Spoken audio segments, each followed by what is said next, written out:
peduli, meski nyawa harus menjadi taruhan. Di tengah sulitnya keadaan, kini mereka butuh bantuan. Bersama kami, Bakri Amanah, bantu nakes untuk mengembalikan semangat juang mereka sebagai garda terdepan. Mari ulurkan tangan, bawa kembali harapan bahwa mereka tak lagi berjuang sendirian. Mereka bertahan, tak peduli, meski nyawa harus menjadi taruhan. Di tengah sulitnya keadaan, kini mereka butuh bantuan. Bersama kami, Bakri Amanah, bantu nakes untuk mengembalikan semangat juang mereka sebagai garda terdepan. Mari ulurkan tangan, bawa kembali harapan bahwa mereka tak lagi berjuang sendirian. Mereka bertahan, tak peduli, meski nyawa harus menjadi taruhan. Di tengah sulitnya keadaan,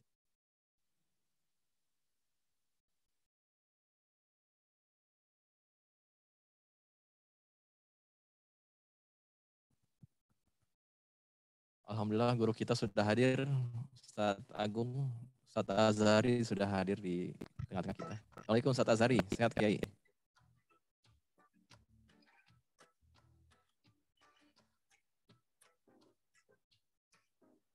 mereka bertahan.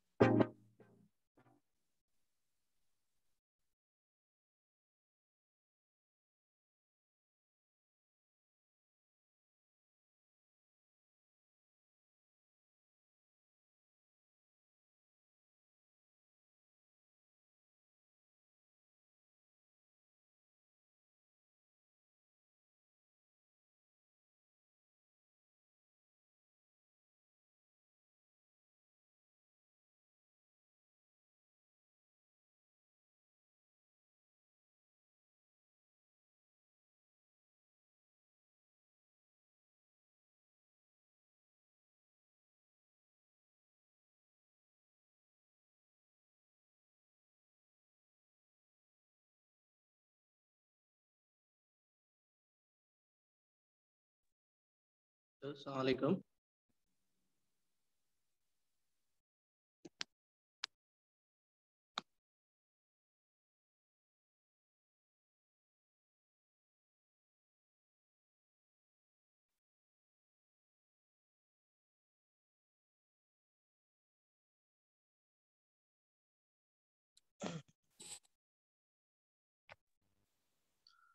Assalamualaikum Kiai Azhari. Waalaikumsalam Masya warahmatullahi Allah. Sehat Ustadz Agung. Alhamdulillah. Kangen deh. Iya. Jauh ini. Mantap. Masih di Jogja kan? Enggak, di Jember jadinya Oh, Mas. Jember. Ya, oke. Di Jember jadinya. Jadi berapa tahun rencananya? Maunya Setahun lah. setahun. Setahun Maunya ya. setahun. Tapi orang rumah udah meradang kayaknya. Kemarin sama Ustazah Syifa kemarin kan? Kita kan? Iya, saya Iya, lihat iya. kemarin. Masya Allah. Pokoknya Sehat-sehat enggak. semuanya. Alhamdulillah, alhamdulillah. Walaupun gak damai, kita di sini bikin damai sendiri nih. Iya, siap.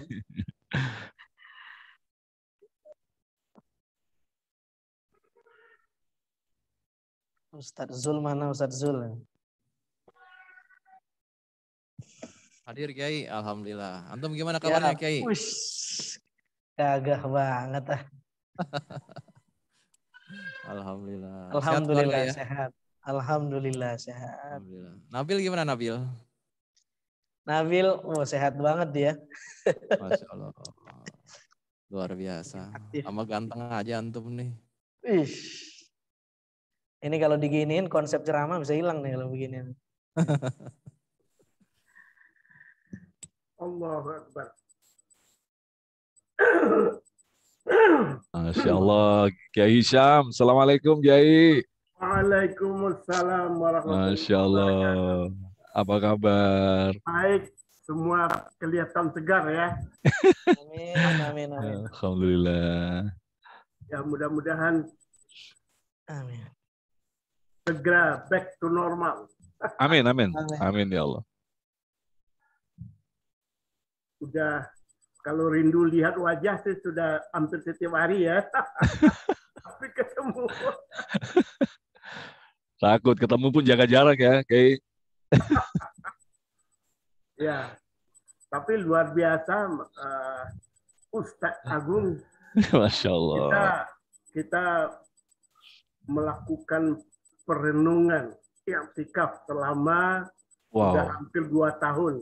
Betul. Nggak terasa 2 tahun. Nabi Muhammad saja 40 hari di Gua Hira mendapatkan Al-Quran. Kita 2 tahun gimana coba? Mendapatkan pencerahan kita ya. Jadi apa yang harus kita lakukan sudah kondisi normal. Apakah begini-begini saja berarti tidak ada hikmahnya. Tidak ada perubahan. Iya. Nah, semangat hijrah. Semangat hijrah. Nah, khusus untuk Bakri ini Ustaz Agung, nanti kita akan adakan suatu meeting Bakri menuju 2042. Wow. 1 abad Bakri mendahului 1 abad Indonesia merdeka. Nah, bagaimana kita mengisi? Kita buat semacam roadmap bagaimana menuju 2042. Jadi semua unit Bakri yang harus menuju ke situ.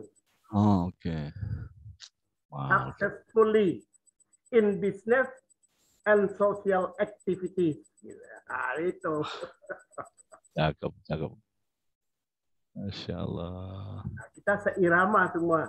Iya, siap Kiai. Kalau negara ini seirama sesuai dengan garis besar haluan negara dan Pancasila, benar. Nah, selamatlah kita ini. Benar. Allahu Akbar. Tapi alhamdulillah kita masih ada fasilitas Zoom begini ya, jadi bisa bertatap muka. Ini anugerah ini, ya Izam, ini anugerah benar. Betul sekali. Dan tidak saja di antara kita, tapi seluruh umat sedunia itu bisa. Gitu. Benar. Jadi bisa diperkirakan what next after COVID. Insya Allah Al-Quran akan menjadi solusi umat manusia. Allahu Akbar. Itu yang harus kita lihat itu. Betul Kiai. Persis seperti Nabi Muhammad SAW diturunkan Al-Quran di Gua Hira menyelamatkan umat manusia sampai ke akhir zaman. Assalamualaikum Ustadz Agung. Waalaikumsalam. Monggo Ustadz, sudah bisa langsung dimulai. Pak Anin sudah bergabung ya? Kabarnya Pak Anin akan segera. Langsung ini ya. Baik. Ya, kita mulai aja ya. Oh ya, Pak Anin akan gabung pukul 9.50. Baik. Kita langsung mulai ini ya. Ya, langsung saja Ustaz. Baik, bismillahirrahmanirrahim. Assalamualaikum warahmatullahi wabarakatuh. Alhamdulillahirabbil alamin. Allahumma shalli ala sayyidina Muhammad wa ala ali sayyidina Muhammad. Puji syukur tentu saja patut kita ucapkan kepada Allah Subhanahu wa taala yang mana dalam kesempatan kali ini kita kembali dipertemukan dalam silaturahim, yaitu keluarga besar Bakri Amanah, dengan satu tema yang sangat menarik sekali, pembukaan Festival Muharram Ceria Bakri Amanah dan sekaligus simbolis program perlindungan 1000 dai pelosok. Nah, alhamdulillah dalam kesempatan kali ini juga telah hadir bersama kita, insya Allah nanti Bapak Anin N. Bakri, beliau adalah Dewan Pembina Bakri Amanah, insya Allah akan bergabung. Kemudian juga telah hadir bersama kita Bapak Teguh Ananta Wikrama, Wakil Ketua Bakri Amanah. Selanjutnya Bapak Zulfikar Irsyad, Dewan Pengawas Syariah Bakri Amanah. Kemudian juga ada Bapak Ade Abdurrahman, Direktur Yayasan Amanat Takaful. Dan guru yang kita cintai, Bapak Kiai Hisham Sulaiman, Wakil Ketua Bakri untuk Negeri. Dan sekaligus juga Bapak Dewan Pengurus Pembina dan Syariah Bakri Amanah, sekaligus pimpinan dan direksi kelompok usaha Bakri. Alhamdulillah dalam kesempatan kali ini, sekaligus setelah kita tadi sarapan pagi dengan nikmatnya, kita akan mendapatkan sarapan rohani yang insya Allah akan disampaikan oleh sosok yang tentu saja sudah kita kenal dengan ilmunya dan dengan cara menyampaikannya yang luar biasa. Dan saat ini beliau sedang juga menempuh ilmu di Jember, Kiai Haji Azhari Nasution. Assalamualaikum, Kiai. Ya Allah, waalaikumsalam.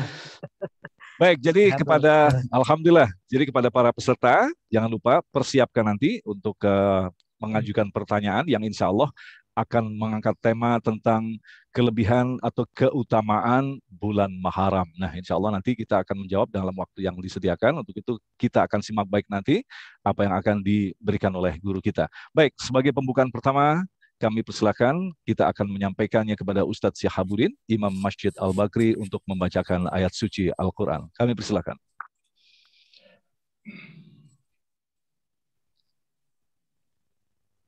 Assalamualaikum warahmatullahi wabarakatuh.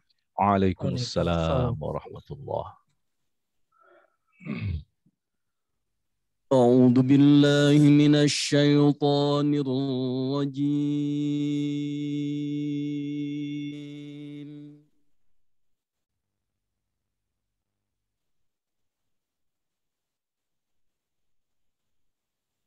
بسم الله الرحمن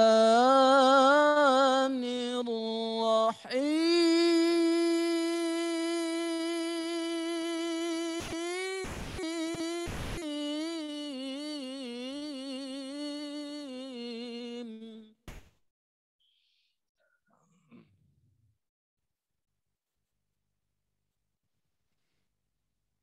وكل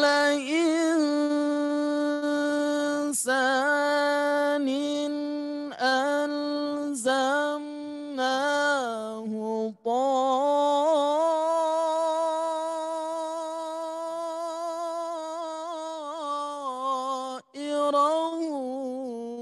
في عنقه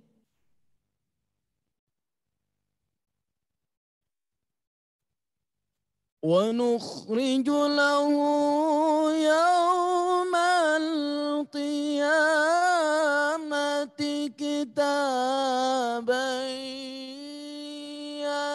يلقاه منصورا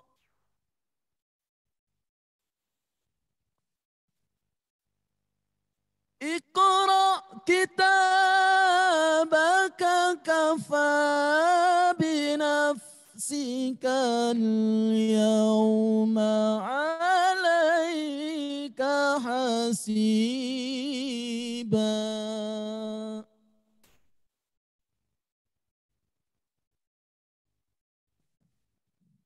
اقرأ كتابك كفى بنفسك اليوم عليك حسيبا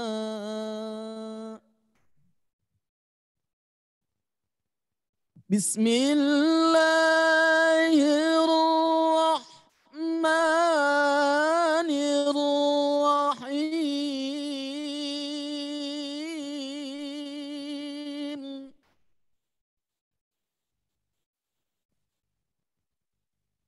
اقرأ كتابك كفى بنفسك اليوم عليك حسيبا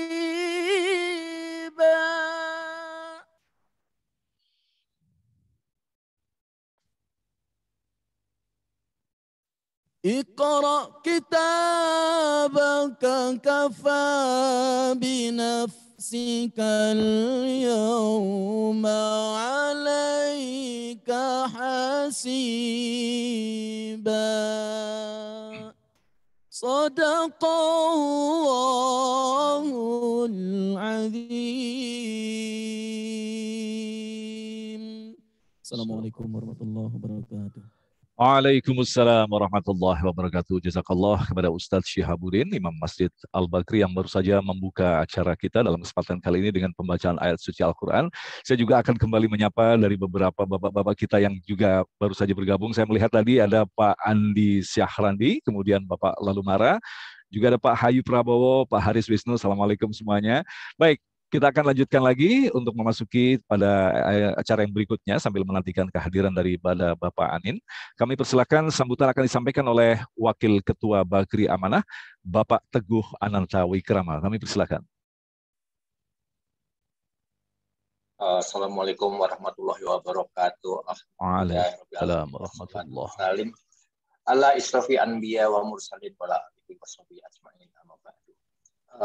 Saudara-saudaraku yang dicintai, Bapak Ade Abdurrahman, Bapak Zulfikar Irsyad, Pak Ustadz Sekali Nasution yang saya hormati, ada saudara saya di situ, Mas Bayuni Puno, ada Pak Hisham yang ramah sangat saya hormati, Pak Lalumara, sahabat saya.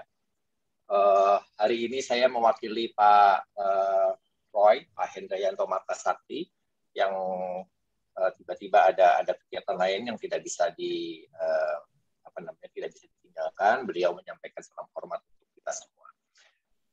Program Festival Muharram Ceria 2021 dan program perlindungan Seribu Dai merupakan salah satu program yang sudah kita lakukan sejak tahun 2019. Program ini kita laksanakan dalam rangka menyemarakan Tahun Baru Islam 1443 Hijriah, juga untuk berbagi dan membahagiakan anak yatim yang kurang mampu. Untuk tahun ini, pembukaan program Festival Muharram Ceria, kita juga akan melakukan penyerahan simbolis program perlindungan bagi 1000 dai di pelosok, yang merupakan program kami, kolaborasi antara Bakri Amanah dengan Yayasan Amanah Takaful. Festival Muharram Ceria Bakri Amanah ini merupakan bentuk kepedulian dan apresiasi Bakri Amanah, khususnya bagi adik-adik yatim dan duafa, di mana di dalam rangkaian kegiatan kita ada Olimpiade Islam Anak Negeri Ceria bersama 2000 anak negeri dan Hitanan Ceria bersama 500 anak negeri. Saudara-saudaraku sekalian, memang pandemi ini kelihatannya memang harus kita sikapi sebagai sesuatu yang membawa kita ke arah perubahan yang lebih baik. Tadi Pak Hisham sambil kita menunggu kita mulai sudah menyampaikan mungkin ini saatnya hijrah jika Nabi Muhammad SAW 40 hari dalam gua bisa mendapatkan hidayah, maka masa kita 2 tahun tidak mendapatkan pelajaran apa-apa dari itu. Saya rasa kegiatan kita semacam ini, di mana kita berusaha berbagi dengan adik-adik kita, berusaha berbagi, menjaga 1000 dai agar kegiatan mereka dapat selalu terlindungi, itu merupakan bagian dari apa yang kita inginkan, yaitu kita hijrah sesuatu yang lebih baik. Sahabat-sahabatku, saudara-saudaraku, sebagai insan Bakri, kami sangat ditekankan untuk menjalankan 3 hal, yaitu keindonesiaan, kebersamaan, dan kemanfaatan. Kami sangat yakin bahwa dengan kebersamaan dan kita berupaya semaksimal mungkin memberi manfaat kepada sekeliling kita, maka kita bisa terus menjalankan perintah Allah Subhanahu wa Ta'ala yang disampaikan melalui Nabi kita, junjungan kita, dan juga kita bisa bangkit menjadi bangsa yang kuat, bangsa pemenang. Mungkin itu saja dari saya tidak hendak berpanjang-panjang.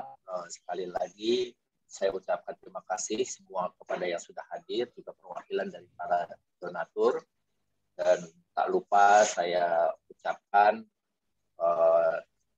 jaga kesehatan, jaga kesadaran kita dalam keimanan. Semoga kita semua bisa melalui badai ini dan kita hijrah menjadi lebih baik. Demikian dari saya. Wassalamualaikum warahmatullahi wabarakatuh.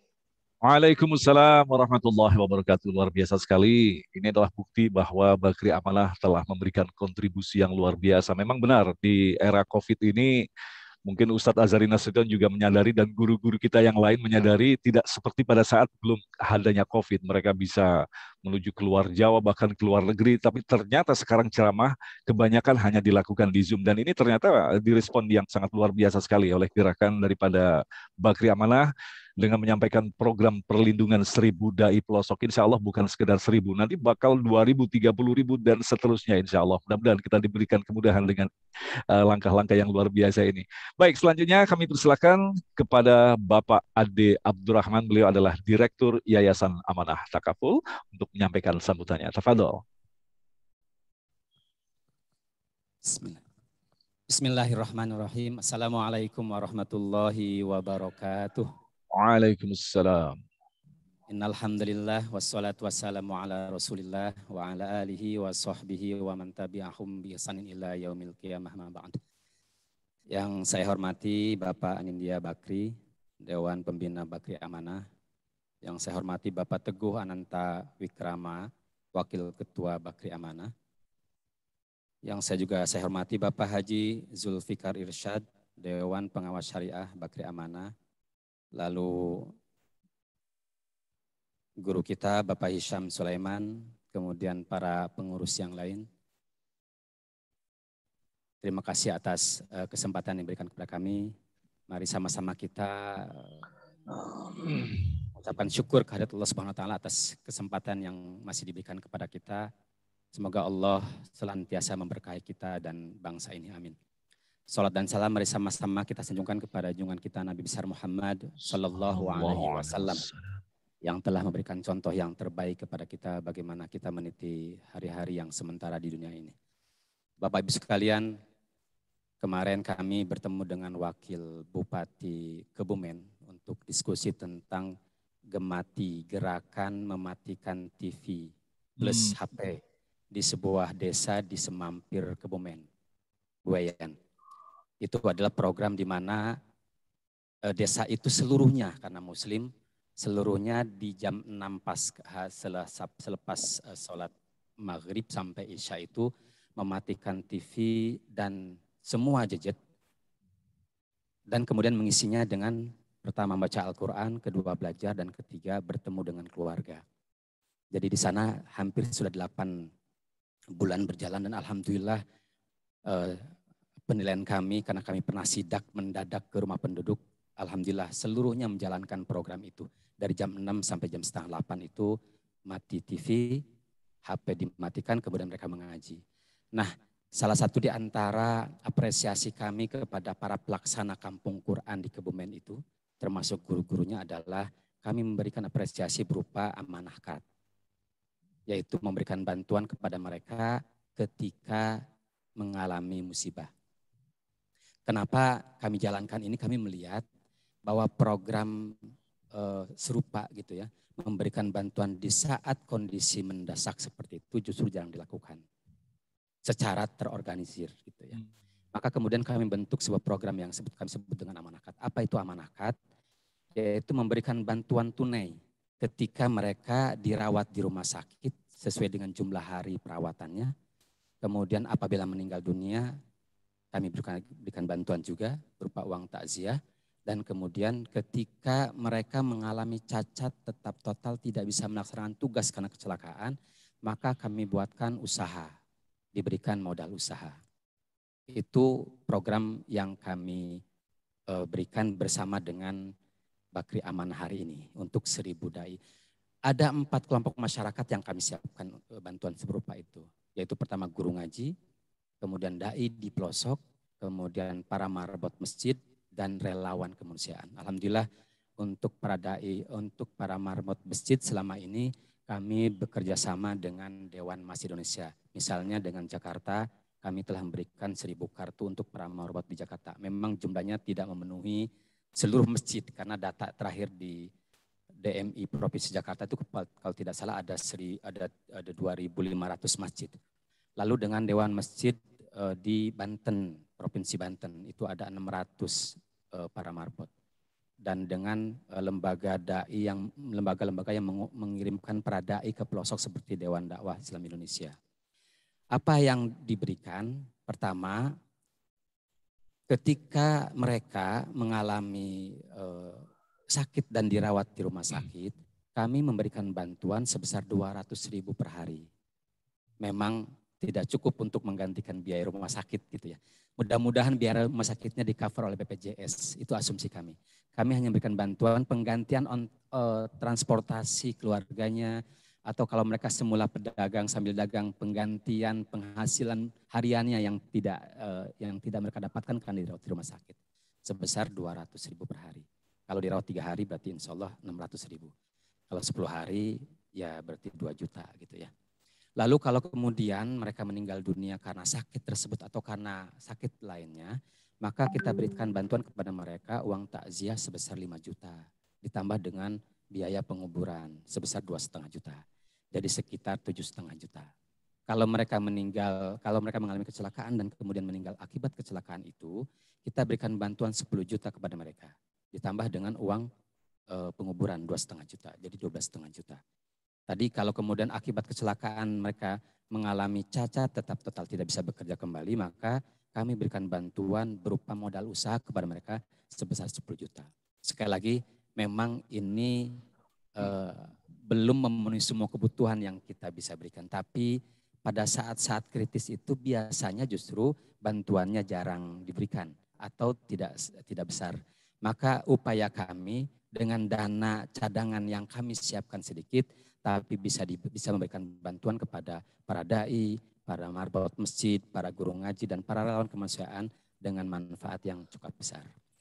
Itu sekilas tentang program Amanahkat. Mudah-mudahan ini cocok bagi dai-dai di pelosok, terutama para dai yang menjadi binaan Yayasan Bakri Amanah. Mudah-mudahan bantuan yang tidak besar ini memberkahi kita, kemudian membantu para dai, paling tidak doa-doa kita bagi mereka bisa panjang usia dalam keberkahan dan kesehatan. Amin ya Allah. Sekali lagi terima kasih. Mohon maaf tidak ada kesalahan.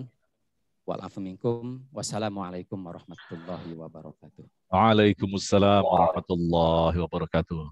Jazakallah kepada Ustadz Ade Abdurrahman yang segala memberikan gambaran bagaimana dan apa yang telah diberikan atau dikontribusikan oleh Bakri Amanah. Dan sebelum kita memasuki yaitu simbolis serah terima perlindungan 1000 dai pelosok, kita akan saksikan terlebih dahulu penayangan video tentang Festival Muharram Ceria Bakri Amanah. Selamat menyaksikan.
Audionya mungkin perlu dicek lagi.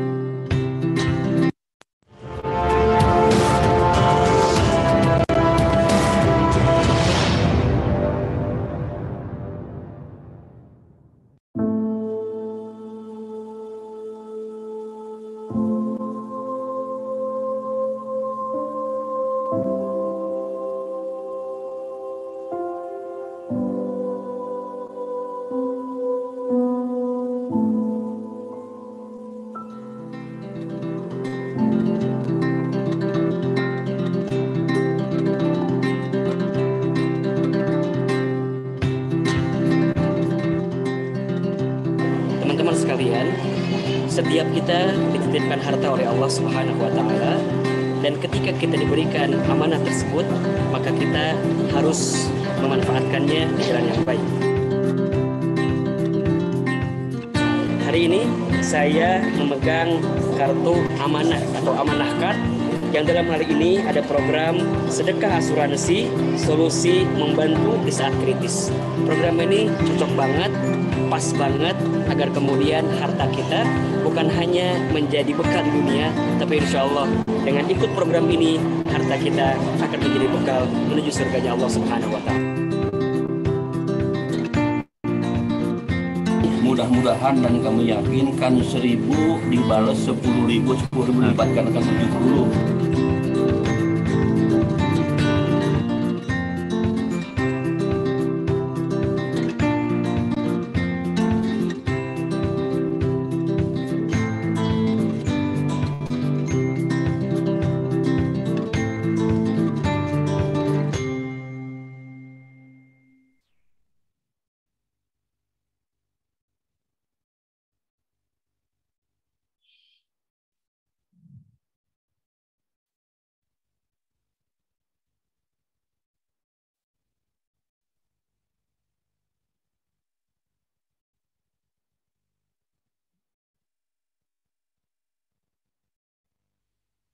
Masih ada lagi video yang akan kita saksikan?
Silakan Ustadz Agung Rizal.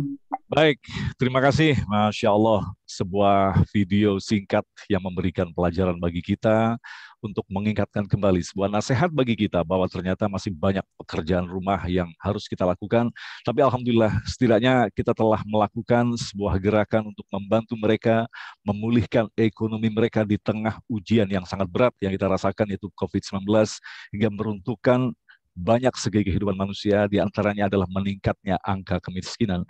Alhamdulillah, gerakan yang dilakukan oleh Bagri Amanah telah mampu untuk sedikit membangkitkan, dan insya Allah ini akan menjadi contoh bagi yang lain untuk bersama-sama membangkitkan daripada kejatuhan saudara-saudara kita. Alhamdulillah, dalam kesempatan kali ini, Bapak Anindya N. Bakri telah hadir bersama kita. Assalamualaikum, Pak Anin. Waalaikumsalam. Alhamdulillah. Selanjutnya Pak Anin langsung bisa menyampaikan sambutan, yaitu Pak Anin adalah Dewan Pembina Bagri Amanah. Kami persilakan Pak Anin. Ya, terima kasih. Assalamualaikum warahmatullahi wabarakatuh. Waalaikumsalam.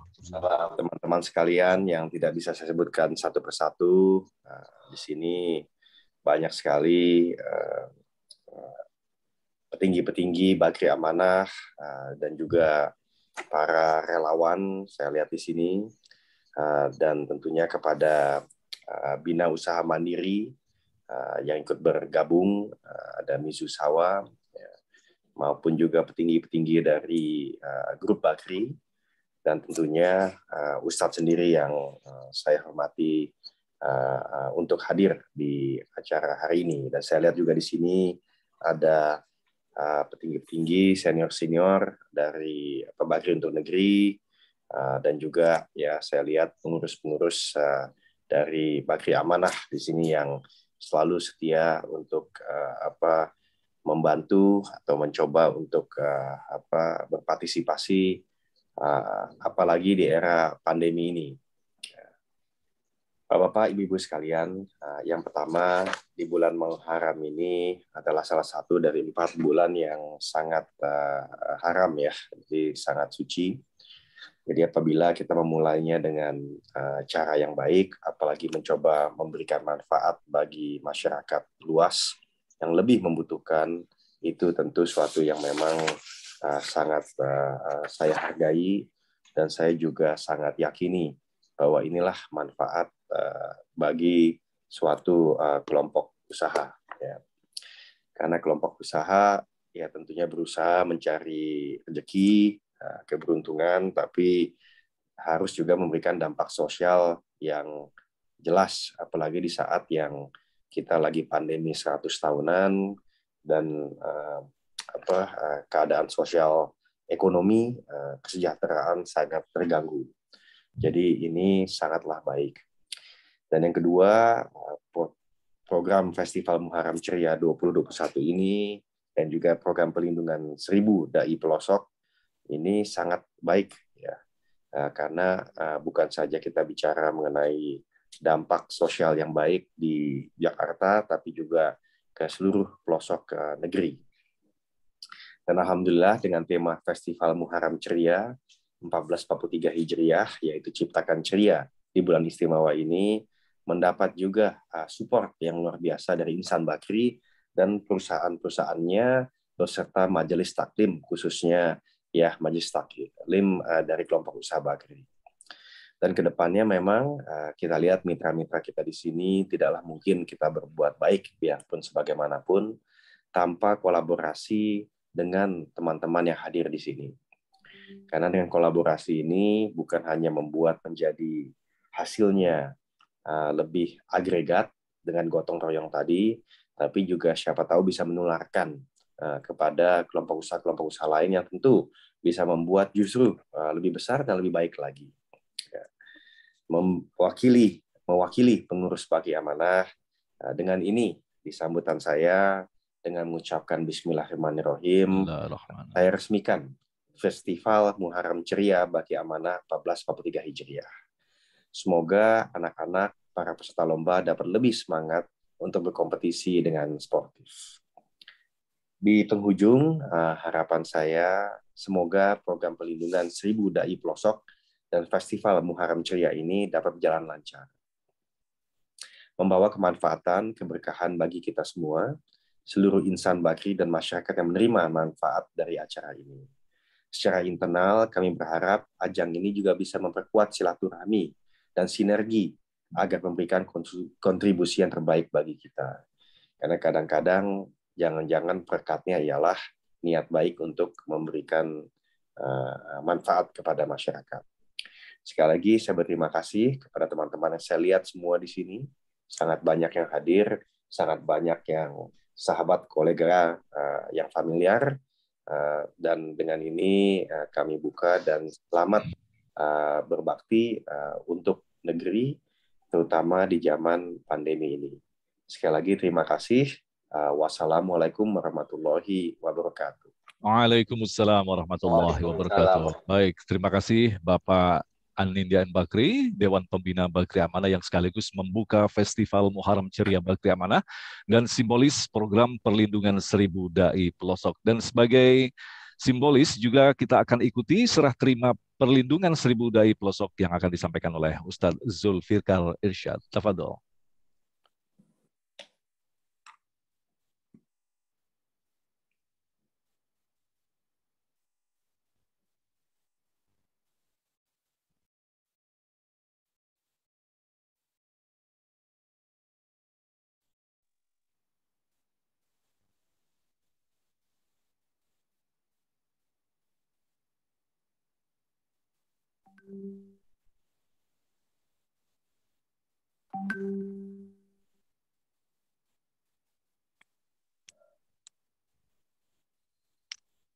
Baik, barangkali ada sesuatu yang ingin disampaikan mungkin oleh Pak Zulfikar.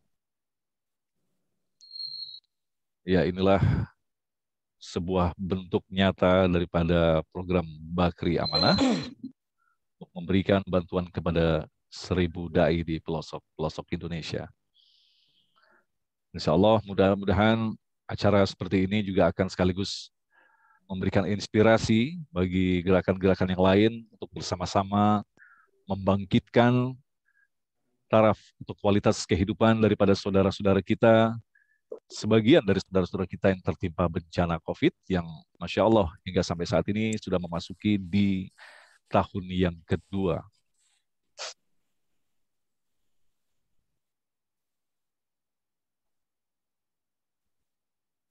Ya, selanjutnya dari amanah tahaful yang diserahkan kepada Ustadz Zulfikar.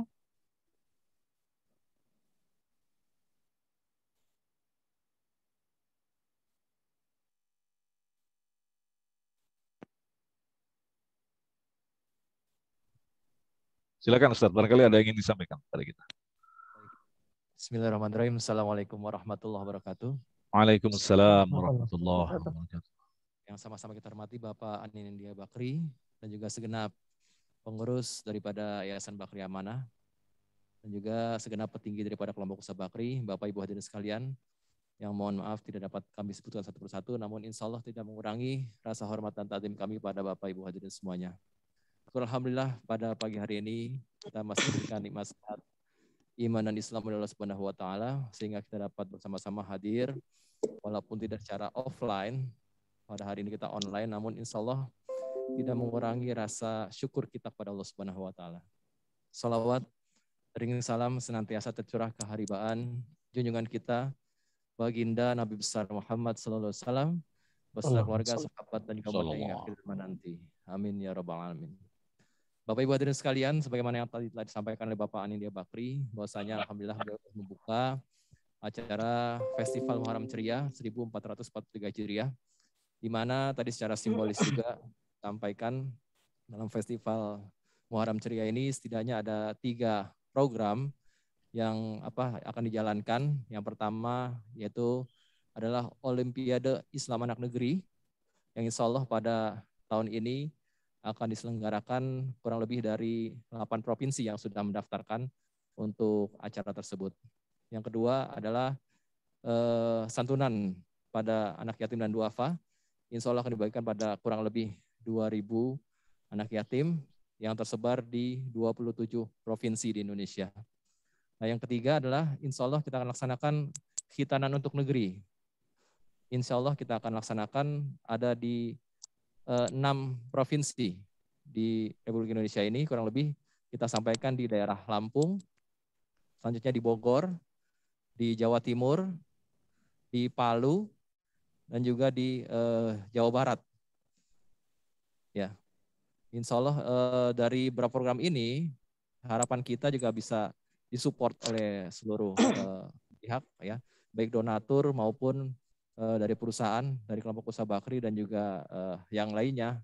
Alhamdulillah dapat tercapai ya acara ini dari awal hingga akhir. Harapan kita semuanya juga dapat berjalan dengan baik dan lancar. Nah, selanjutnya yang terakhir tadi sampaikan program yaitu perlindungan untuk 1000 dai pelosok. Dalam perlindungan dai ini sudah disampaikan oleh Bapak Adi Abdurrahman dari Amanah Takaful, bahwasanya ada beberapa program disampaikan kriterianya ada 4 penerima manfaatnya. Yang pertama adalah para marbot, ya. Selanjutnya adalah relawan kemanusiaan yang menerimanya, dan juga imam masjid, ya. Selanjutnya satu lagi kepada guru ngaji dan dai yang ada di pelosok Indonesia.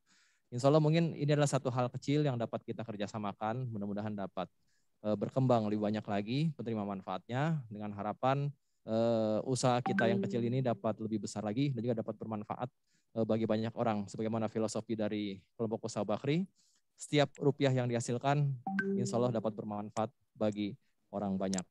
Baik Bapak Ibu sekalian, saya rasa itu saja yang dapat kami sampaikan. Kurang lebihnya mohon maaf. Billahi taufiq wal hidayah. Wassalamualaikum warahmatullahi wabarakatuh. Waalaikumsalam warahmatullahi wabarakatuh. Itulah tadi beberapa rangkaian daripada acara pembukaan Festival Muharram Ceria Bakri Amanah dan simbolis program perlindungan 1000 dai pelosok. Dan selanjutnya sebagai acara puncak, insya Allah akan disampaikan oleh guru kita yang hari ini nampak ganteng sekali, Kiai Haji Azhari Nasution. Dan seperti yang telah saya sampaikan tadi, jangan lupa bagi Anda yang ingin menyampaikan pertanyaan, Anda bisa menuliskannya di kolom message. Waktu dan tempat kami persilakan kepada guru kita, Kiai Haji Ustaz Azhari Nasution. Tafadhol, Ustaz. Terima kasih Ustaz Agung. Saya pengen cek suaranya aman, Ustaz. Ganteng banget. Siap. Bismillahirrahmanirrahim. Assalamualaikum warahmatullahi wabarakatuh. Waalaikumsalam. Alhamdulillahirabbil alamin wassalatu wassalamu ala asyrafil mursalin wa ala alihi wa ashabihi ajma'in. Allahumma faqihna fiddin wa 'allimna at-ta'wil. Yang saya hormati Bapak Anindya Bakri selaku pembina Bakri Amanah. Mudah-mudahan senantiasa diberikan kesehatan, tidak hanya kesehatan tapi keafiatan fid dunya wal akhirah. Semua saja para petinggi Bakri, insan Bakri, mitra Bakri Amanah. Ada guru-guru saya di sini. Ini ada Kiai Hisham, ada Ustadz Zulfikar, ada Ustadz Agung Izul Haq, ada Ustadz Ade. Semua saja yang saya hormati, mohon izin tidak dapat sebutkan satu persatu tanpa mengurangi rasa hormat. Mudah-mudahan Allah berikan keberkahan dalam setiap detik hidup dan kehidupan kita. Amin. Saya diamanahi oleh teman-teman Bakri Amanah untuk berbicara tentang kemuliaan Muharram. Tapi sebenarnya kalau cerita tentang kemuliaan Muharram itu sudah populer ya. Ini bukan ceramah karena banyak guru-guru saya di sini, orang-orang tua kami. Ini sharing saja sependek pengetahuan yang sudah saya baca atau yang sudah saya dengar dari guru-guru saya juga. Pertama begini, saya ingin lihat Muharram itu tidak hanya dari kemuliaannya saja, tapi dari peristiwa ikonik. Peristiwa yang paling ikonik dalam bulan ini. Kalau kita tanya apa peristiwa yang paling ikonik dalam Muharram, orang barangkali populer menjawab hijrah. Tapi ini perlu diketengahkan bahwa ternyata prosesi hijrah Nabi berpindah, bermigrasi dari Mekah ke Madinah itu bukan terjadi di bulan Muharram. Tapi menurut mu'arrikh, banyak pakar sejarah, itu terjadi di bulan Rabiul Awal. Jadi bukan di bulan Muharram. Salah satu yang berpendapat seperti ini adalah sejarawan Syekh Sofiur Rahman Al-Mubarakfuri. Itu salah seorang penerima Nobel yang menulis tentang autobiografi Nabi Shallallahu Alaihi Wasallam karena tulisannya yang berbicara tentang sejarah Nabi. Jadi menurut Syekh Sofiur Rahman Al-Mubarakfuri, Nabi itu melakukan migrasi hijrah dari Mekah ke Madinah itu bukan Muharram tapi Rabiul Awal. Tetapi kenapa kemudian momen hijrah itu identik di bulan Muharram? Ini pertanyaannya. Ternyata memang ini kesepakatan di antara para sahabat waktu itu. Sebenarnya peristiwa ini dilatar belakangi ketika masa kepemimpinan Umar bin Khattab. Umar bin Khattab memimpin, lalu kemudian mengirim surat kepada salah seorang gubernur. Kalau saya tidak salah Abu Musa al-Asy'ari, kalau saya nggak salah. Lalu kemudian isi surat itu ada instruksi lah, ada perintah ya dari pimpinan ke bawahan. Lalu kemudian kata Abu Musa al-Asy'ari ketika membaca surat itu, kata Abu Musa al-Asy'ari, ya Amirul Mukminin, inna ya'tina minka, atau inna ya'ti minka. Telah datang surat kepada saya dari kamu, isinya ada satu perintah ya yang harus saya lakukan sebagai gubernur. Qad qara'na Sya'ban, saya membaca surat itu bulannya bulan Sya'ban. Tapi saya enggak tahu ini Sya'bannya Sya'ban yang mana?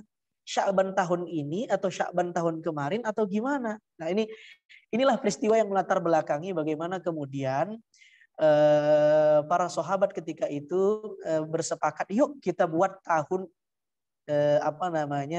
yang menjadi perhitungan dalam kalender Islam.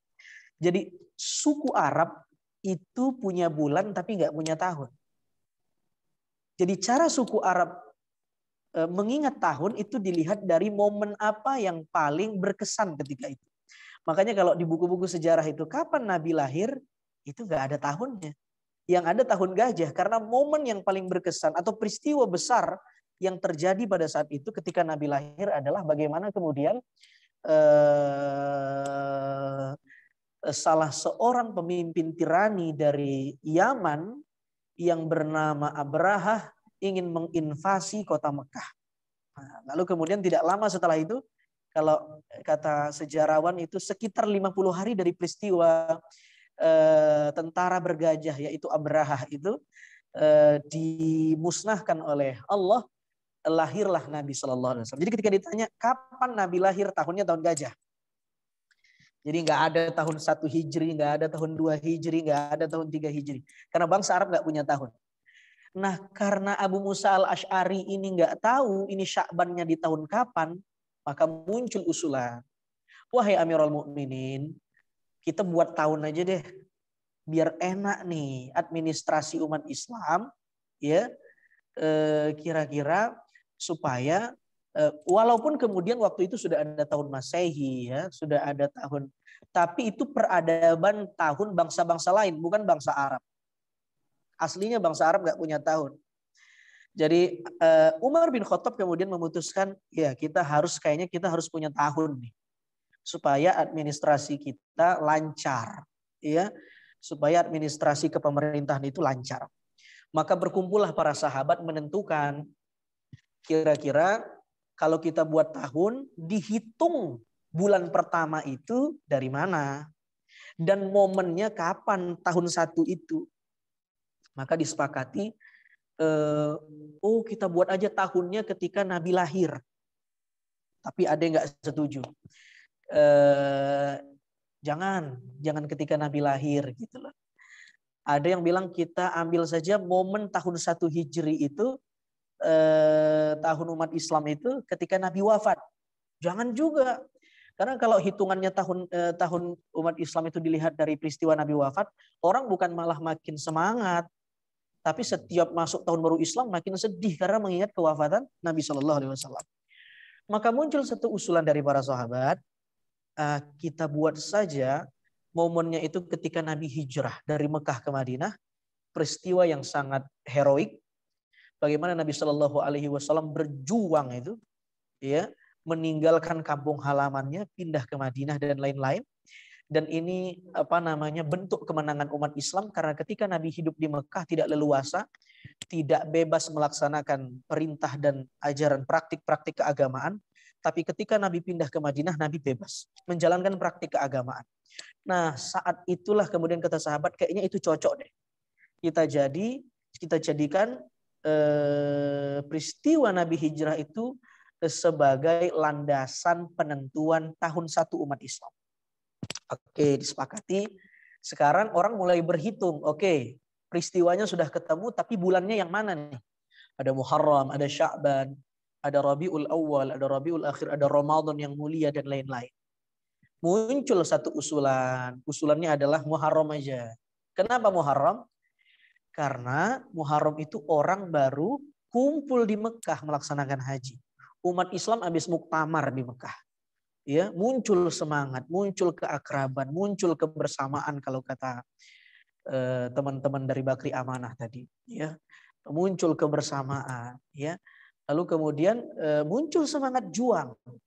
Di saat yang sama mengingatkan juga bahwa tahun Islam itu peristiwa hijrah. Jadi muncullah dua semangat.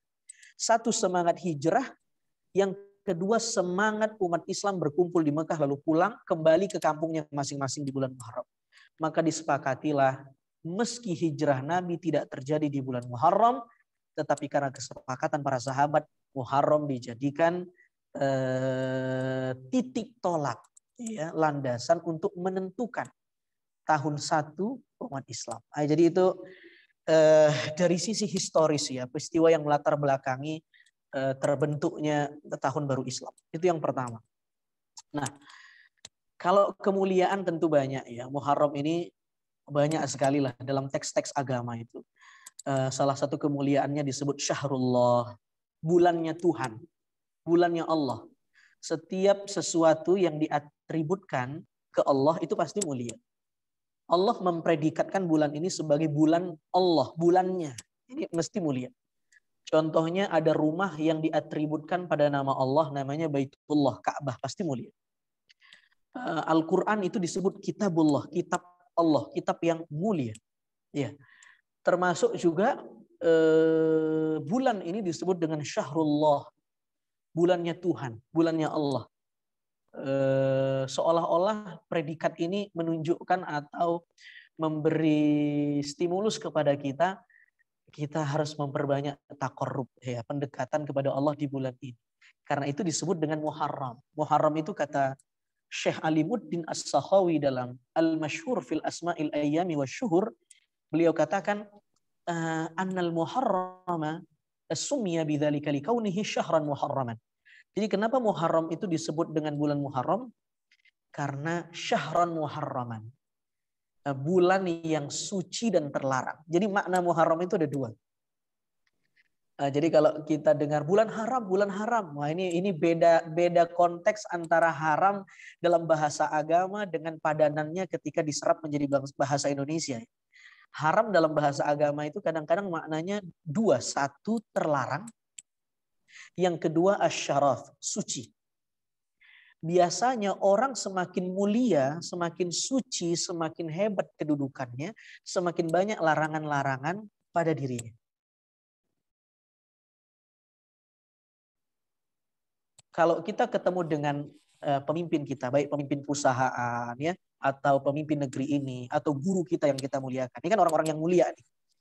Kira-kira pantas enggak kita datang lalu nggak pakai tata kerama, nggak pakai sopan santun? Nggak pantas. Kenapa?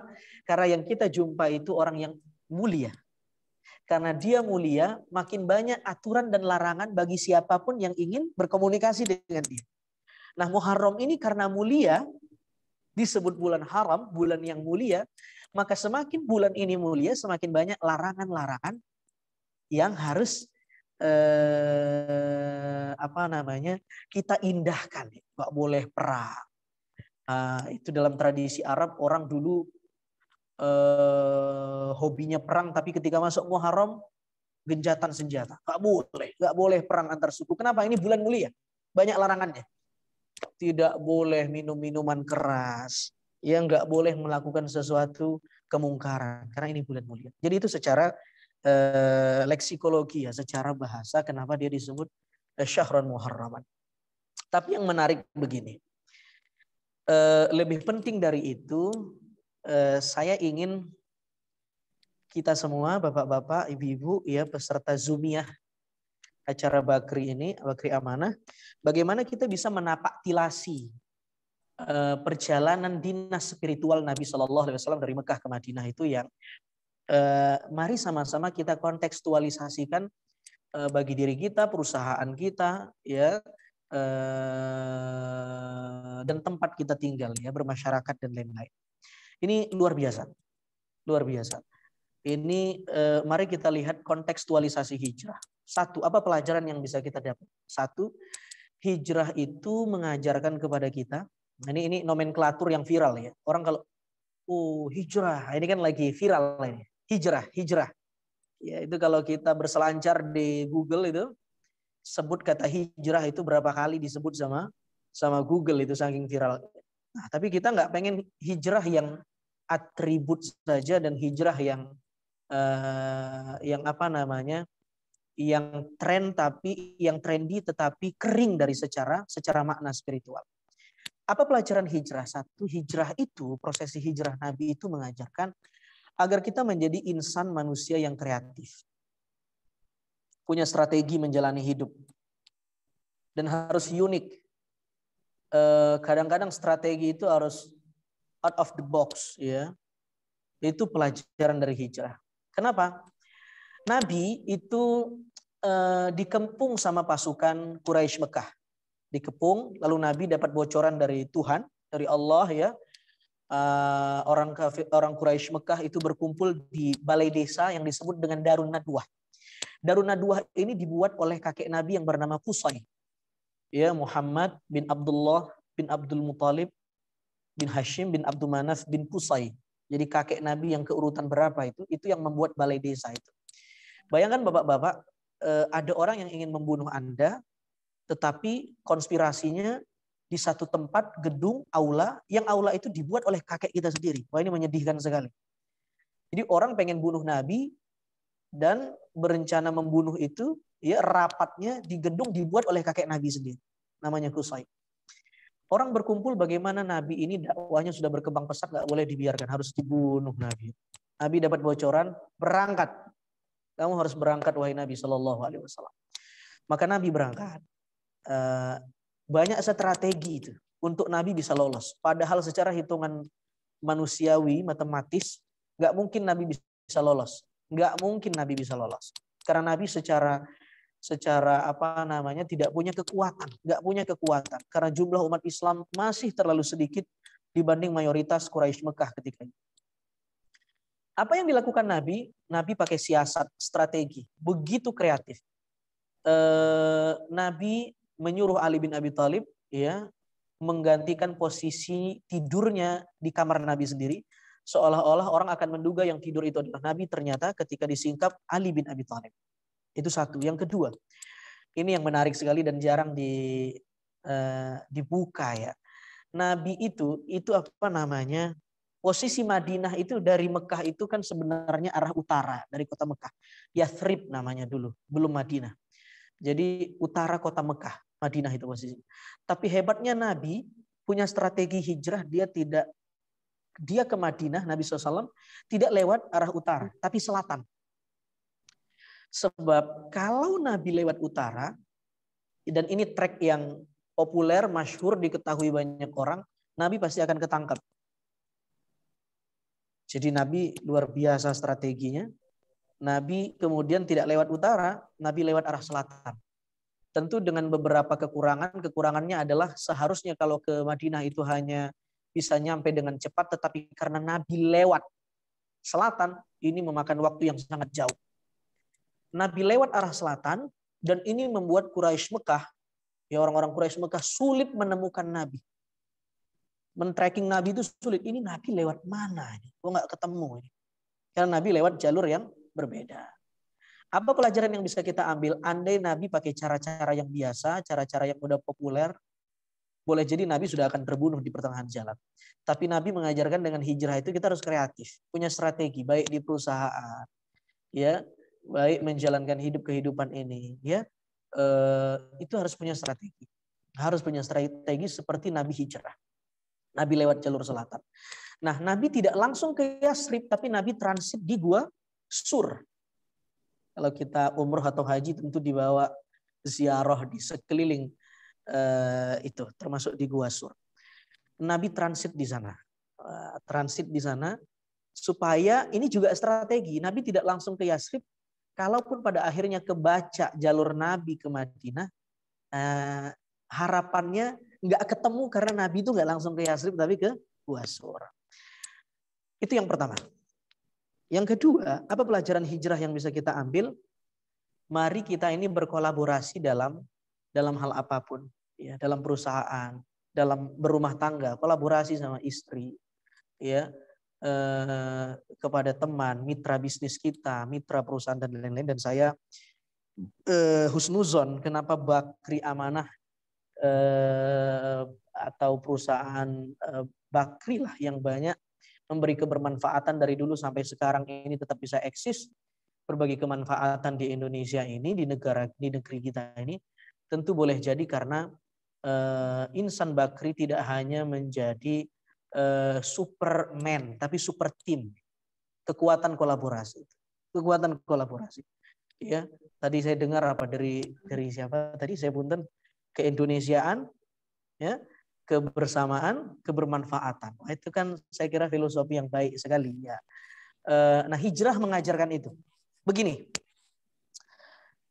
andai Nabi saat itu hijrah sendirian, putus, kayaknya ketangkap. Walaupun Allah dengan kekuasaannya, dengan kudrah dan iradahnya, bisa saja melesatkan perjalanan Nabi sebagaimana Mi'raj itu. Mudah bagi Allah. Tapi ini kita bicara dari sisi syariatnya, lahiriahnya. Apa yang membuat prosesi hijrah Nabi berhasil? Nabi berkolaborasi sama orang. Membentuk super team. Meski Nabi sebenarnya karena kekasih Allah bisa saja berhasil hijrah menjadi cukup sendiri gitu. Tapi enggak, hijrah mengajarkan kita berkolaborasi. Paling tidak ada 5 tokoh yang menolong Nabi atau sama-sama berkolaborasi sama Nabi sehingga Nabi bisa sampai dengan selamat di Yasrib Madinah. Apa itu? 1, Abu Bakar. Abu Bakar ini sahabat Nabi, mertua Nabi. Abu Bakar ini penyumbang sponsor, penyumbang logistik yang paling banyak memberikan logistik kepada perjalanan Nabi.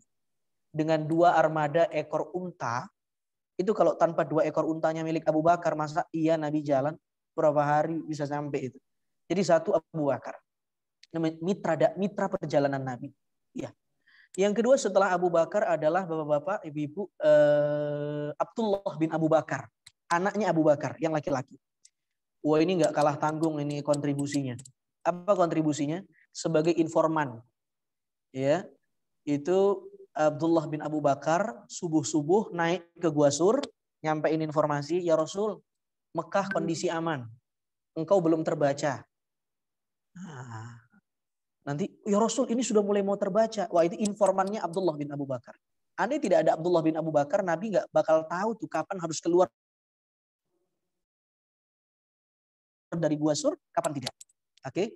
Nah, Abdullah bin Abu Bakar naik ke Gua Sur itu kan jejak kakinya ketinggal itu. Yang kalau ini nggak dihapus, orang bisa tahu Nabi ada di atas. Maka ada tokoh yang ketiga namanya Amir bin Fuhairah, budaknya Abu Bakar. Apa tugasnya? Tugasnya Amir bin Fuhairah ini, setelah Abdullah bin Abu Bakar pulang, agak pagian, dia datang tuh ke Gua Sur. Ngapusin jejaknya Abdullah bin Abu Bakar sambil ngembalain domba. Ya, sambil ngembalain domba, terus sore hari baru pulang. Sebelum pulang, diperah tuh susu domba. Dikasih ke Nabi, naik lagi ke atas sambil beresin jejak kakinya Abdullah bin Abu Bakar.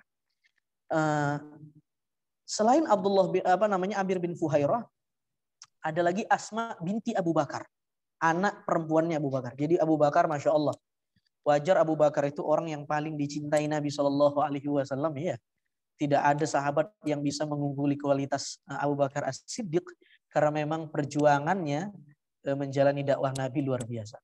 Anaknya diwakafkan ke Nabi. 2, terus budaknya juga diwakafkan, armada ontanya diwakafkan. Itu Abu Bakar. Asma binti Abu Bakar ngapain? Buat makanan, naik ke Gua Sur ngantar makanan. Jadi minum dari Amir bin Fuhairah, makanan dari Asma binti Abu Bakar, informannya dari Abdullah bin Abu Bakar. Wah, luar biasa. Nah, ada satu sosok lagi namanya Abdullah bin Uraikid. Nah, ini orang sering tidak ngeh juga ya. Abdullah bin Uraikid ini non-muslim. Bukan muslim, non-muslim. Tapi seandainya tidak ada si Abdullah Uraikid yang non-muslim ini, kayaknya ya syariatnya lah, lahiriahnya kayaknya prosesi Nabi hijrah nggak berjalan lancar juga. Apa kerjaan Abdullah bin Uraikid? Dia sebagai penunjuk jalan. Ketika waktu itu belum ada GPS, ya, yang tahu jalan arah jalur selatan itu Abdullah Uraikid. Nabi cuma tahu lewat utara. Yang jalur selatan, karena Nabi lewat jalur selatan, ini yang tahu Abdullah Uraikid. Ini yang menunjuk jalan. Dan ini non-muslim. Apa yang bisa kita ambil? Sebenarnya kolaborasi itu ke siapa aja boleh. Selagi tidak merusak keyakinan. Itu saya kira sudah clear lah. Baik keyakinan orang terhadap kita ataupun keyakinan kita terhadap orang. Jadi Nabi juga berteman sama non-muslim, bermitra dengan non-muslim. Loh, kalau ada orang yang hijrah, mengatasnamakan hijrah, lalu kemudian eksklusif praktik keberagamaannya, ini saya kira dia tercerabut dari histori sejarah perjalanan hijrah Nabi. Wong Nabi itu sebagai pelopor hijrah itu sangat inklusif ya, bergaul dengan orang non-muslim selagi tidak merusak akidah. Nah, ini kalau ada orang yang mengatasnamakan hijrah, ya sudah sudah eksklusif dengan yang non muslim, eksklusif juga dengan teman-temannya yang belum hijrah. Wah, ini saya kira tidak benar ya. Ya. Jadi itu poin yang penting saya kira dari perjalanan hijrah Nabi Shallallahu Alaihi Wasallam. Jadi Nabi membentuk kolaborasi, bekerja sama. Yang ketiga, tentu yang nggak boleh kita tinggalkan itu adalah perjalanan hijrah itu mengajarkan kita itu jangan pernah pisahkan antara doa dan usaha. Saya teringat nasihat dari Kiai Al-Maghfur lah, Kiai Hashim Muzadi. Kata beliau, doa itu adalah usaha batiniyah. Ya, doa itu usaha batiniyah. Usaha itu adalah doa lahiriah. Juz'un la yatajazza. Ini nggak bisa dipisahkan antara doa dan usaha. Satu paket. Satu paket. Orang yang cuman berusaha tanpa doa, ini dia qadariyah, mu'tazilah, sombong. Tapi orang yang cuman doa nggak usaha-usaha, ini jabariyah. Nah, kita ini ahlus sunnah wal jamaah. Ya, posisi kita wasatiyah, di tengah-tengah. Mengkawinkan doa dan usaha. Saya kira semua kita mengalami ujian di tengah-tengah COVID ini, tidak stabil secara ekonomi dan lain-lain, kesehatan dan lain-lain. Saya kira ini perlu doa dan usaha. Doa itu penting, ya. Usaha kita pakai masker dan lain-lain itu, ya itu juga penting. Ya. Nabi tidak meninggalkan usaha dan doa. Andai Nabi cuma bisa pakai doa, Nabi cukup doa, ya Tuhan sampaikan aku ke Madinah, sampai kayak Mi'raj. Tapi itu nggak diberi sama Allah buat ngasih pelajaran ke kita. Lalu Nabi juga nggak usaha doang, Nabi ya pakai doa. Salah satu wiridnya Nabi itu ketika bersembunyi pelan-pelan pengen keluar dari rumah itu, ada pada surah Yasin ayat 9. Populer, wa ja'alna min baini, a'udzubillahi minasyaitonir rajim, wa ja'alna min baini aydihim sadda wa min khalfihim sadda fa aghshaynahum fahum la yubsirun. Nabi baca wirid ini. Ya. Wirid ini dibaca sama Nabi, didawamkan. Kira-kira terjemahan bebasnya, Tuhan jadikanlah tirai di hadapan mereka, di belakang mereka, sehingga orang Quraisy Mekah itu seolah-olah nggak melihat Nabi, padahal Nabi udah lewat. Itu wirid, itu doa. Tentu doa ini jangan dibaca ketika kita jalan ya, terus ada polisi di depan. Nah, ini nggak mempan ini, karena polisinya juga pembaca Yasin ya. Jadi sama-sama main wirid nanti. Ya, ini penting ya, doa sama usaha itu. Penting sekali antara doa dan usaha.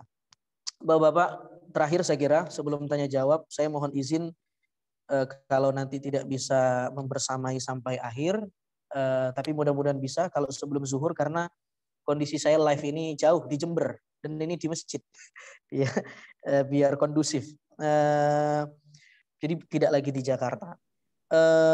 Terakhir ya, setelah Nabi hijrah itu ada 5 hal yang dibuat sama Nabi.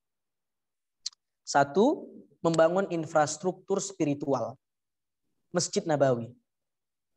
Nah, saya kira ini saya mengapresiasi ya, teman-teman Bakri Amanah bersama Takaful barangkali dan lain-lain, mitra-mitra Bakri Amanah itu mensupport para dai di pelosok negeri. Harapannya tadi seperti kata Ustadz Agung, tidak hanya 1.000, 2.000, 10.000 dan seterusnya. Ini infrastruktur spiritual juga. Yang membangun infrastruktur spiritual. Sebagaimana Nabi membangun Masjid Nabawi itu. Yang kedua, Nabi setelah hijrah itu membangun common platform. Kalimatun sawa. Titik temu. Karena masyarakat Madinah itu berbeda dari Mekah. Sangat metropolis. Ada Yahudinya, ada Nasraninya, ada Majusinya, ada Islamnya sebagai pendatang. Dan ini tidak akan bisa rukun kecuali dengan titik temu yang disebut dengan kalimatun sawa. Sama kondisinya seperti Indonesia, kita dikasih nikmat syukur ini karena damai, ya, ada muslimnya, ada non-muslimnya. Karena kita punya kalimatun sawa yang boleh jadi itu kalau diterjemahkan Pancasila dan lain-lain. Nah, yang ketiga, Nabi nyampe ke Madinah itu yang Nabi melakukan sensus penduduk. Sensus penduduk. Nabi memerintahkan beberapa sahabat untuk ditugaskan sebagai pencatat sensus penduduk. Uktub liman talaffadhu bil islami minan nas. Coba catat berapa orang yang udah ngucapin syahadat, kata Nabi. Waktu itu dihitung dalam catatan sejarah ada 1.500 umat Islam. 1.500 umat Islam yang ada di Madinah. Berarti cuma segitu yang muslim. Tapi hari ini Anda tahu berapa jumlah kita? 1,8 miliar sedunia. Apa pelajarannya?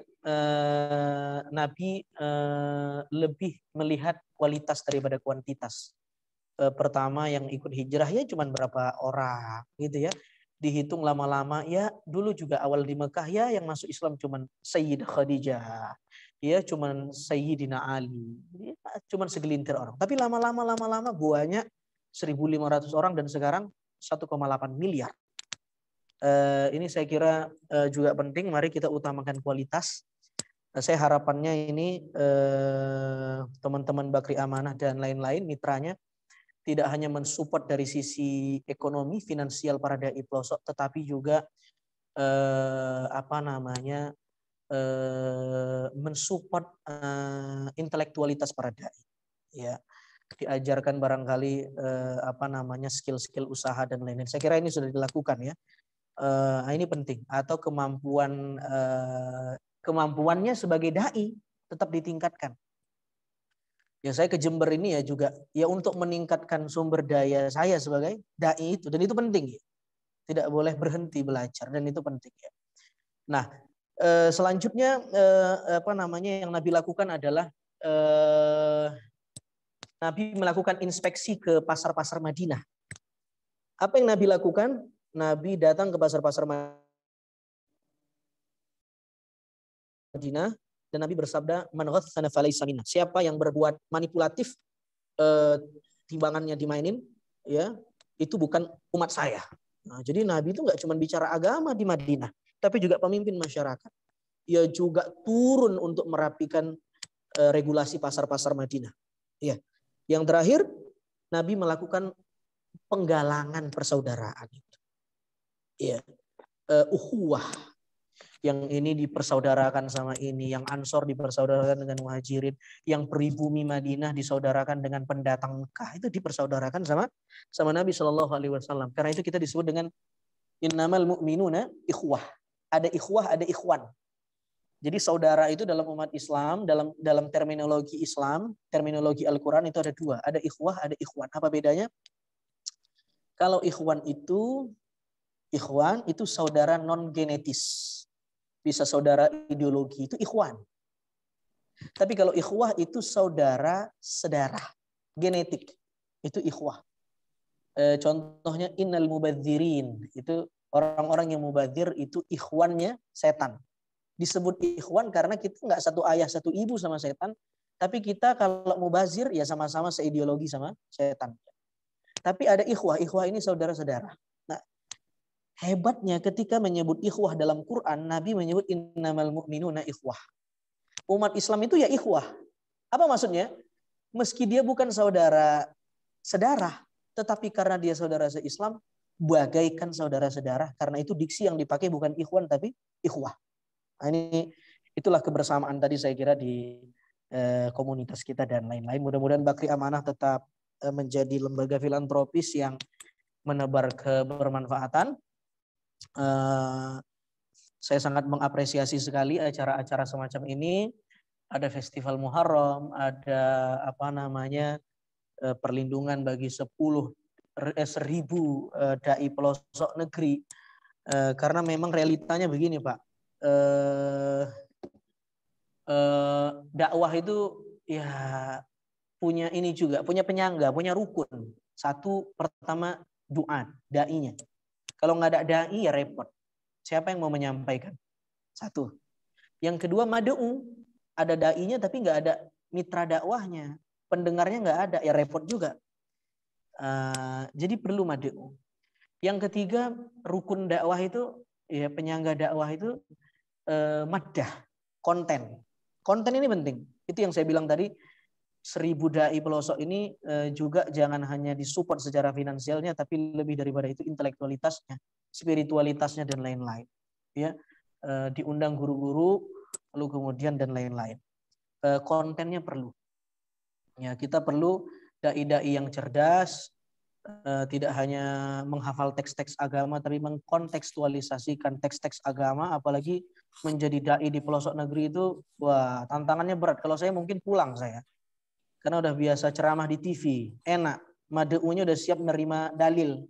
Nah, tapi kalau di pelosok, mereka nggak penting ayat Quran. Kadang-kadang anak saya sakit, Ustaz. Saya ini nggak punya kerjaan. Ustadznya harus punya skill. Ya harus pinter wirid ngasih doa. Atau harus tahu ilmu kesehatan. Ya, kalau ada demam-demam ya dia tahu cara nanggulangi. Saya kira itu penting. Ya. Makanya jadi dai di pelosok itu karomahnya beda sama dai di kota. Kalau dai di perkotaan itu ya bukan nggak karomah juga, tapi mungkin bentuknya beda. Kalau di kampung-kampung itu ya dia harus pinter wirida, ya harus punya ya bisa nyembuhin dan ya memang karena kebutuhan mitra dakwahnya. Pintar bertani dan lain-lain. Tapi kalau di perkotaan kan nggak ketemu begitu. Jadi dai-nya jadi penulis, pintar ngomong. Nah, itu dai perkotaan ya itu karomah juga. Karena kalau nggak pintar ngomong, masyarakat perkotaan nggak suka. Jadi itu karomahnya macam-macam. Lalu selain konten, yang terakhir thoriqoh. Metode dakwah ini penting. Saya sebagai dai misalnya dai yang ya lumayan muda dibanding guru-guru kami yang sudah sepuh ya berarti saya harus tahu nih dunia anak muda. Ya saya harus tahu metode apa yang tepat buat mereka. Walaupun ya saya merasa konten saya tidak semudah umur saya ya. Kadang-kadang terlalu tua. Jadi itu problem juga. Terus thoriqoh itu penting. Kadang-kadang isinya bagus, tapi kalau cara penyampaiannya atau cara dakwahnya nggak benar, repot juga gitu loh. Jadi penting. Nah, satu lagi yang orang sering lupa, penyangga dakwah itu adalah zadud dakwah. Logistik dakwah. Bekal. Ini penting. Apa yang dilakukan teman-teman Bakri Amanah bersama mitra-mitranya ini sebagai penyangga ini, zadud dakwah ini, logistik. Yang kalau nggak ada logistik, wah repot. Ya dai juga butuh makan, dapurnya harus ngepul, dan lain-lain. Saya kira itu saja sebagai mukadimah. Mudah-mudahan bermanfaat. Saya kembalikan kepada Ustadz Agung Izul Haq. Terima kasih. Baik, terima kasih Kiai Azhari Nasution yang telah memberikan kepada kita, berbagi ilmu kepada kita, walaupun waktunya singkat ternyata mengandung begitu banyak esensi yang harus kita pertimbangkan kembali, kita pikirkan kembali. Jangan-jangan kita selama ini kurang efektif dalam berdakwah. Alhamdulillah tadi kita telah mendapatkan begitu banyak pencerahan. Salah satunya adalah bagaimanakah Rasulullah mencontohkan kepada kita untuk melakukan apa yang disebut dengan hijrah. Barangkali memang bukan sekedar urusan dunia, ketika kita dengan banyak atau begitu banyak strategi-strategi dalam berdakwah, tapi tanpa disertai doa, maka itu tidak berarti apa-apa. Apapun yang kita lakukan harus kita hadirkan Allah di dalamnya. Masya Allah, luar biasa sekali. Nah, mungkin Ustadz Azhari bisa ditegaskan lagi, kira-kira sampai jam berapa ini? Saya khawatir nanti ternyata pas memberikan jawaban ada suara azan di sana. Masih aman, mungkin 15 menit lagi mungkin masih aman. 15 menit lagi ya. Oke, jadi jam 12.15 ya. Insya Allah ya Ustaz Azhari ya. 11.15 mungkin. Iya, insya Allah. Baik, selanjutnya kami persilakan untuk bisa menyampaikan pertanyaan-pertanyaan. Saya juga belum membaca ada yang disampaikan melalui message. Mungkin langsung saja. Silakan. Kiai Hisham mungkin. Di-unmute dulu, Kiai. Audionya, oke, silakan. Alhamdulillah, luar biasa. Tema kita di acara Muharram terkait hijrah, dan hijrah mengandung makna yang begitu esensial dalam perjuangan umat Islam diteladankan oleh Rasul. Kita sekarang umat Islam khususnya di Indonesia menghadapi situasi yang cukup rumit, cukup kritikal. Tetapi yakin dengan semangat hijrah kita move up untuk become better in the future. Jadi apa yang diuraikan oleh Ustadz Azhari tadi itu sudah membekali kita bagaimana rahasia hijrahnya Rasul itu, sehingga setelah sampai di Madinah berhasil membangun masyarakat madani. Nah, mungkin ada tambahan dari Ustadz Azhari. Kita khususnya tadi saya sudah bicara juga dengan Ustadz Agung, kalau Indonesia menuju kemerdekaan Indonesia 1 abad, Bakri ini 3 tahun lebih dulu Ustadz Azhari. Masya Allah. Bakri 1 abad itu 2042. Kita ingin pada tahun 2042 itu mencapai tujuan-tujuan yang lebih baik. Sebagai informasi saja ke Ustadz Azhari, di Lampung, di kampungnya Pak Abu Rizal Bakri, sudah didirikan Baitul Quran Bakri. Insya Allah, itu akan bergulir di mana saja Bakri ada. Amin. Amin. Nah, ini akan merupakan semangat membekali masyarakat kita bagaimana generasi yang akan datang itu menjadi generasi Qurani. Nah, sebagai hasil i'tikaf Rasul yang 40 hari di Gua Hira itu, beliau menerima Al-Quran, kita juga harus meneruskan itu sebagai bekal menjadikan masyarakat Islam yang akan datang, bukan masyarakat dunia, dibekali oleh Al-Quran sebagai solusi umat manusia menjadi umat yang khairah ummah. Mohon ada tambahan sedikit apa yang saya tangkap tadi itu, Ustaz Azhari. Terima kasih. Wassalamualaikum warahmatullahi wabarakatuh. Waalaikumsalam warahmatullahi wabarakatuh. Langsung saja Ustaz Azhari untuk memberikan tanggapan apa yang telah disampaikan oleh Kiai Hisham tadi. Silakan. Iya, saya kira udah cukup apa ya yang disampaikan oleh Pak Kiai ya. Tapi kalau boleh nimbrung ya, saya kira poin pentingnya ketika Nabi SAW bisa membangun masyarakat yang madani, tamadun, yang punya peradaban, yaitu tadi karena Nabi mampu menggalang kekuatan, baik kekuatan lintas agama, lintas suku, lintas kepercayaan, lintas masyarakat yang disepakati dalam kalimatun sawa, itu titik temu ya. Piagam Madinah. Alhamdulillah. Izin Pak Kiai. Terima kasih. Jadi kita harus punya kalimatun sawa. Masya Allah. Baik, selanjutnya kita persilakan kepada peserta lainnya. Mungkin bisa langsung disampaikan saja, dibuka mic-nya. Tafadhol, ada? Nampaknya sudah paham semua ini, Masya Allah. Masih ada pertanyaan? Ya mungkin sambil menantikan pertanyaan berikutnya. Nah ini kalau kita kembangkan ini Ustadz Azhari, menarik sekali sesungguhnya berbicara tentang hijrah. Ini hijrah kita mengambil pelajaran dari apa yang telah dilakukan, dicontohkan oleh Rasulullah kepada umat-umatnya. Lantas bagaimanakah kita menghadirkan hijrah dalam situasi terkini? Salah satunya adalah contoh, mungkin nanti Ustadz Azhari bisa menanggapi gerakan anak-anak muda hijrah sebagai seorang entertainer, kemudian musisi yang hijrah dengan bentuk pakaiannya yang pokoknya ya ini hijrah kayak begini nih, celana cangkring, kemudian ada jenggotnya atau apa. Nah, bagaimana menanggapi situasi seperti ini, Ustadz? Jadi apa dan bagaimana makna hijrah di era milenial ini, Ustadz? Iya, ya terima kasih Ustadz Agung. Saya kira baik ya, bagus lah. Kita nggak mungkin mengatakan itu tidak baik. Tentu itu lebih baik daripada orang yang tidak pakai pakaian dan celana sama sekali. Tentu itu lebih jahiliyah daripada orang yang nggak nutup aurat sama sekali. Saya kira itu baik lah ya. Pakai baju dan celana walaupun kita perlu tekankan bahwa hijrah itu juga punya maratib, punya tahapan, punya tingkatan. Maratibul hijrah, ya punya tahapan hijrah. Mungkin kalau untuk awal-awal bagaimana orang bisa tertarik dengan yang namanya hijrah. Ya hijrahnya hijrah atribut dulu, pakaiannya diganti. Lalu kemudian ada beberapa model rambut atau katakanlah janggut dan lain. Saya kira itu tidak ada masalah. Hanya ini bukan puncak dari hijrah. Ya, bukan puncak dari hijrah. Tetapi puncak dari hijrah itu sendiri bagaimana adalah menumbuhkan kesadaran yang lebih baik,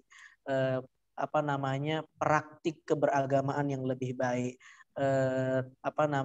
kualitas kehambaan yang lebih baik. Itu substansi dari hijrah.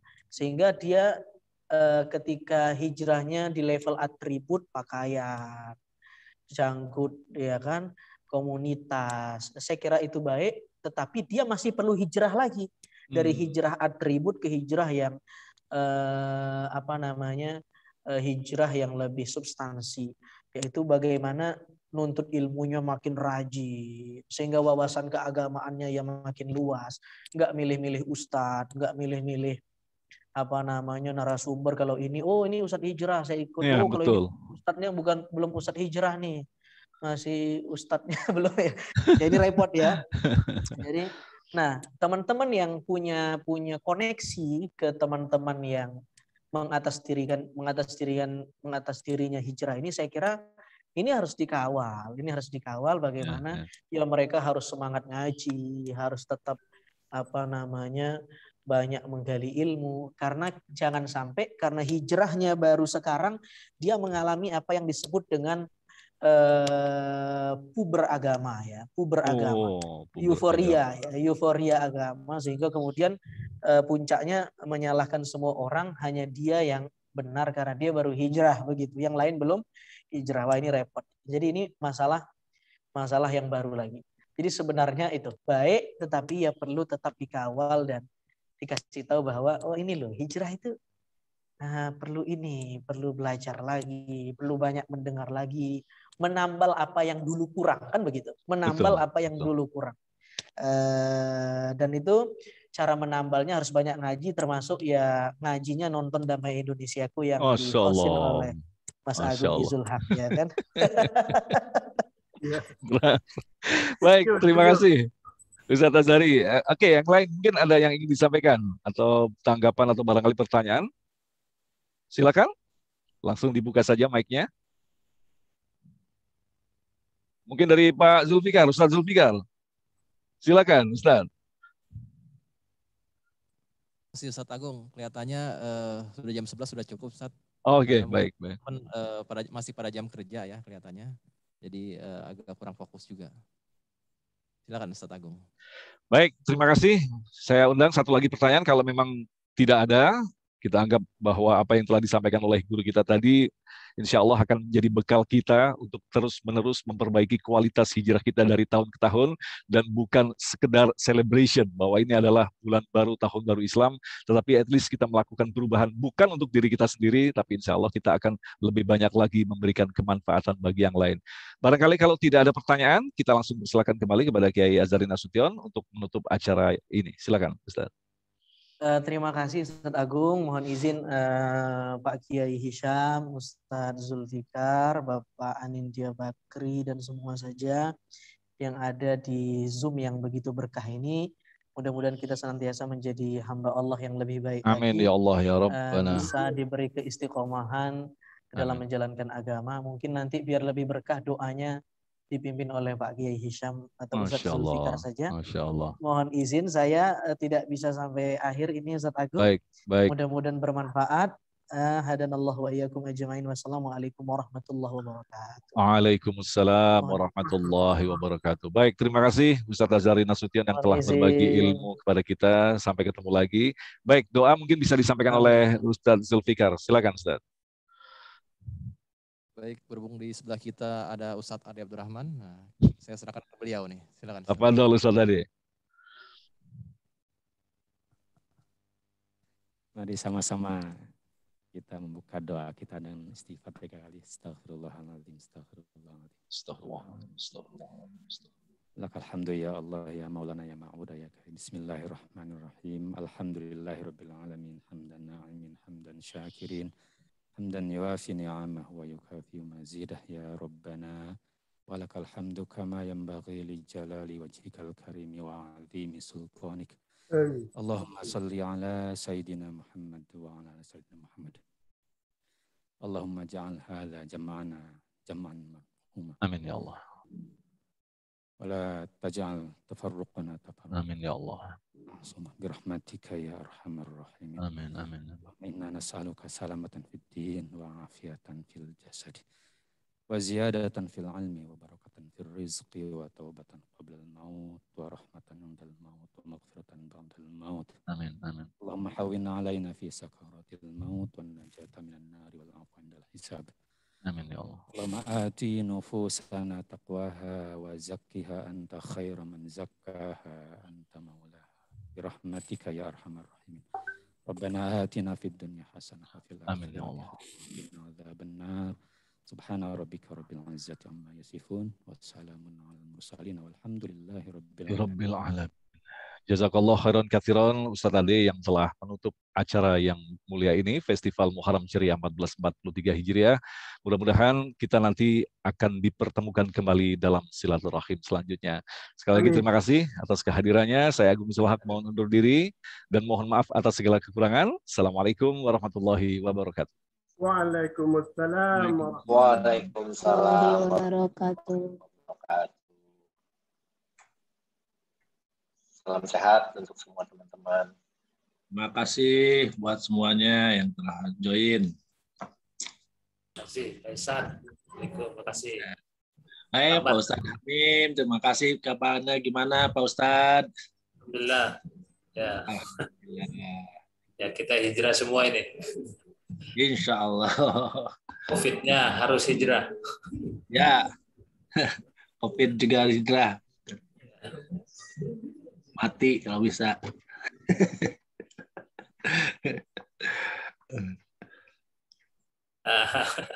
Masih ada acara kan? Ada, Pak Ihsan? Ya Pak, sudah selesai. Sudah. Saya mohon diri, mohon pamit dulu Pak Ihsan. Ya. Zulfikar. Ya. Terima kasih. Assalamualaikum warahmatullahi wabarakatuh. Assalamualaikum warahmatullahi wabarakatuh. Izin pamit ya semua. Assalamualaikum warahmatullahi wabarakatuh. Terima kasih Pak Aris.